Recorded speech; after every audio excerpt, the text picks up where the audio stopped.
Agora nós vamos falar um pouco desse grande personagem chamado Miguel.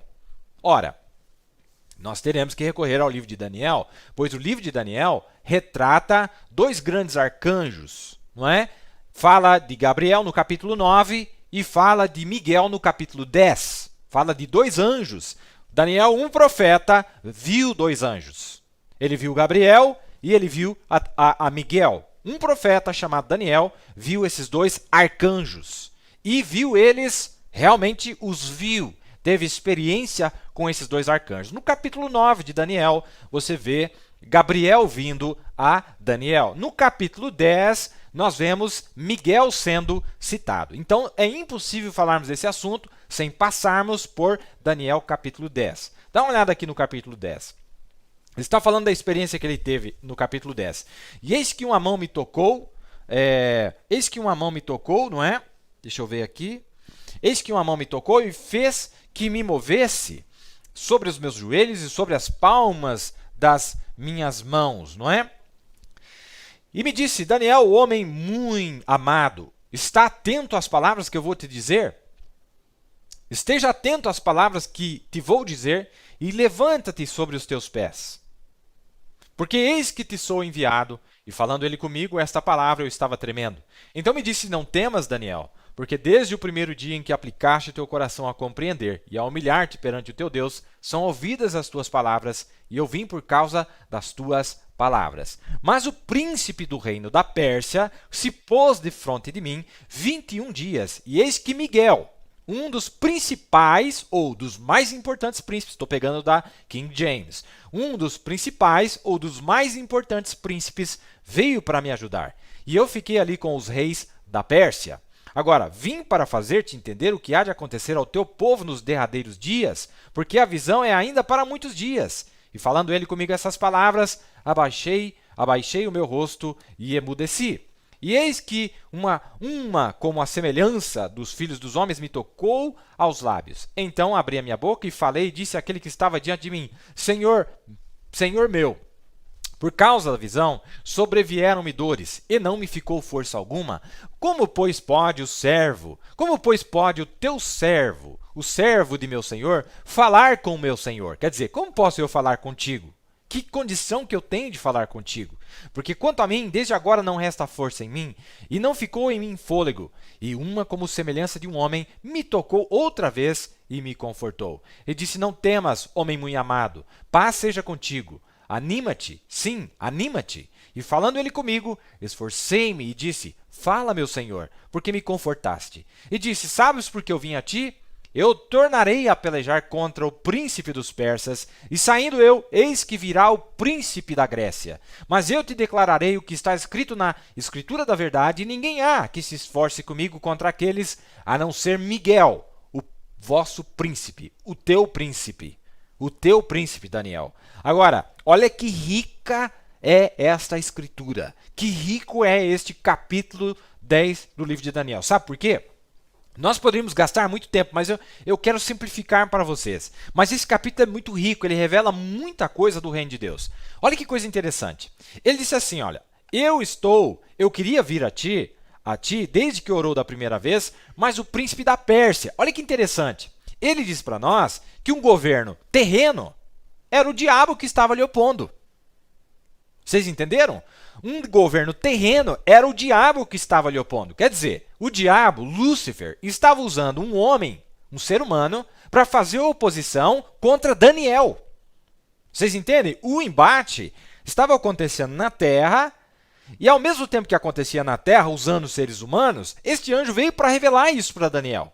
Ele disse, olha, o embate que você está tendo com esses reinos aqui, porque Daniel estava envolvido nos reinos. Ele esteve envolvido no reino de Nabucodonosor, ele esteve envolvido no reino de Ciro, não é? De Dário, que era dos Medo-Persas, e ele teve influência sobre o reino de Alexandre o Grande, e inclusive até ao Império Romano suas palavras foram de influência, serviram de oposição contra o reino de Satanás. Agora, esta guerra entre Miguel e Gabriel, que estavam ali pelejando contra o arcanjo Lúcifer, Satanás, o diabo, que foram vistas nas visões de Daniel, mas isso foi personificado, isso foi incorporado, foi objetivizado ali na pessoa de Daniel. Vocês entenderam? Então esse capítulo revela muita coisa para nós. Ele está dizendo, olha, tá vendo o rei da Pérsia aí, o governo aí, o presidente aí, o rei da Pérsia? É o diabo que está nele. E eu estou lutando contra o diabo que está nele. Pois é, mas a oposição do rei da Pérsia é quem fazia oposição contra o povo de Daniel. Você lembra da cova dos leões? Quem é que fez aquilo ali? Foi o rei da Pérsia. Vocês entenderam? Então aquele governo estava encarnado, era o diabo encarnado, tentando fazer guerra contra o Deus que estava encarnado em Daniel.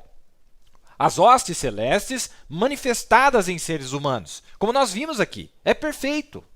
Mas, olha, é tão rico esse texto, meus amados, é tão rico. Veja, Apocalipse, ou Daniel 9, melhor dizendo, e Daniel 10, mostram dois arcanjos, e chama ele pelos nomes, pelos seus devidos nomes, Gabriel e Miguel.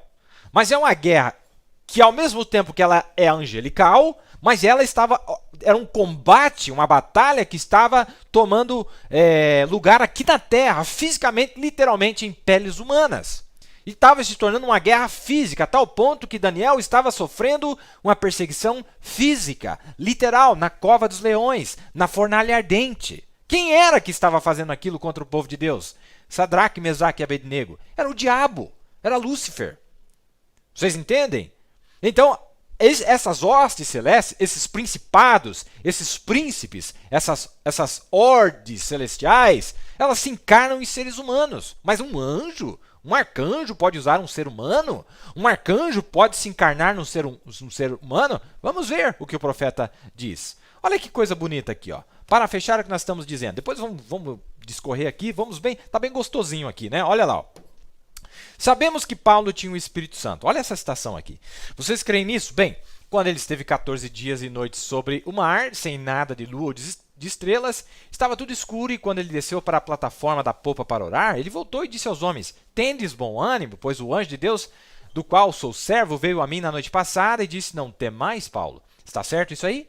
Não o Espírito Santo, mas o anjo de Deus. Está vendo? Um anjo de Deus, enviado de Deus. O João Revelador, todo o livro de Apocalipse, quando foi escrito, ele disse: eu tenho enviado o meu anjo, né? Apocalipse 1, verso 1. Jesus disse, e João caiu a seus pés para adorar o anjo, mas o anjo disse: levanta-te, adora a Deus. Vejam, um verdadeiro anjo de Deus não aceitaria ser adorado. Ele disse que ele era dos profetas e era de seus conservos, que havia sido enviado para notificar essas coisas. Portanto, seres angelicais são seres ordenados por Deus para vir à terra e dar testemunho de Deus, e eles operam através de seres mortais. Assim como eles fizeram através de Daniel e lá atrás, através das eras lá, eu creio nisso de todo o meu coração. Viu aí? Ele citou o que nós acabamos de ler? Onde que estava operando aquele arcanjo? No profeta. E então, amigos, como irmão vosso, que só isso que sou, mas o dom de Deus é o Espírito de Deus que desceu na forma de um anjo. Agora, ele não tinha asas, ele se parecia com um homem. Falando da experiência da caverna lá, né, da cabana. Ele caminhou desse jeito, ele caminhou no piso, caminhou tão normal quanto qualquer homem, e fala igual qualquer homem. Ele vem vez após vez pelo quarto em lugares diferentes quando eu estou jejuando e orando. Agora, amanhã à noite, por volta desta hora, um pouquinho antes, eu provavelmente vou terminar meu jejum. E agora eu estou orando. E agora, se ele se afastar de mim, então eu saio, eu gosto de pescar, caçar, conversar, igual a todo mundo. Mas quando ele vem, aí é diferente. E agora, ele está aqui nesta noite para ministrar para vocês, o povo. Eu sou apenas o seu porta-voz. E todo mundo tem a certeza disso. Adorem a Deus e deem a Ele louvor e sejam humildes. Obedeça a voz do anjo de 1950. Muito interessante isso, não é, meus amados? Muito interessante. Então, nós vamos ver que mesmo esses arcanjos, esses seres de uma ordem muito alta celestial, as suas guerras, quando travam as suas guerras contra outras hordas celestiais, opositórias, eles, tanto do lado de lá quanto do lado de cá, estão usando vasos terrenos. E é assim que vai acontecer a maior encarnação de todos os tempos, que é no período do terceiro ai, quando vai haver uma plena encarnação de Cristo nos seus e Satanás nos seus. Um cavalo branco e seus exércitos, e um cavalo baio e os seus exércitos. Nós já vamos entrar lá mais um pouquinho. Vamos dar uma pequena pausa e eu quero mostrar algo interessante para vocês. Eu quero fazer vocês pensarem nesta noite.